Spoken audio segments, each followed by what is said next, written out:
Open your Spotify. Look at what's playing. Did you choose that, or did it just start? You used to know the difference. Think about the last time you searched for a song.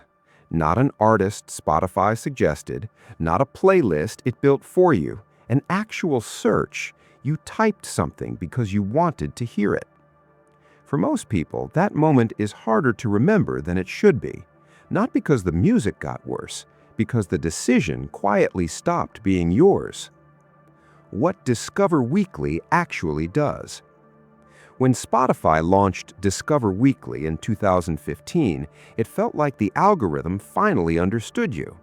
Every Monday, a playlist, new songs, artists you hadn't heard. And somehow, most of them felt right. You told people about it, you trusted it. But here's what was actually happening. Spotify wasn't reading your taste, it was reading your behavior. Two different things. Your taste is what you love. Your behavior is what you didn't turn off. The algorithm learned the second one, and slowly it started replacing the first. How passive listening became identity. Music used to require something from you. You bought albums, made playlists, sought out artists.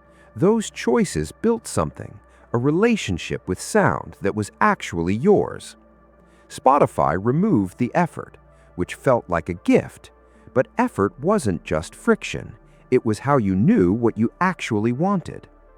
When searching disappeared, when everything became one tap away, you stopped practicing the choice, and without practicing it, the preference slowly softened. Now the algorithm fills that space. You call it your taste. It's a mirror of your passive behavior reflected back at you.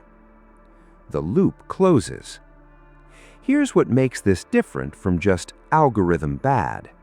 Spotify's recommendation system doesn't optimize for what you love most. It optimizes for listening time.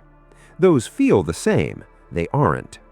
A song you love but find difficult, emotionally heavy, complex, demanding attention might get skipped. A song that's easy, familiar, frictionless, plays through every time. The algorithm learns easy wins, so the next playlist is slightly easier, and the one after that. Over months, over years, without a single decision, your listening diet narrowed, not toward what you love, toward what you'll tolerate indefinitely. That's not personalization, that's optimization for passive consumption. Spotify didn't take your taste from you. It just made its version of your taste so convenient that building your own became unnecessary. And when something becomes unnecessary long enough, it becomes unfamiliar. Spotify doesn't know what you love, it knows what you didn't skip. Those stopped being the same thing a long time ago.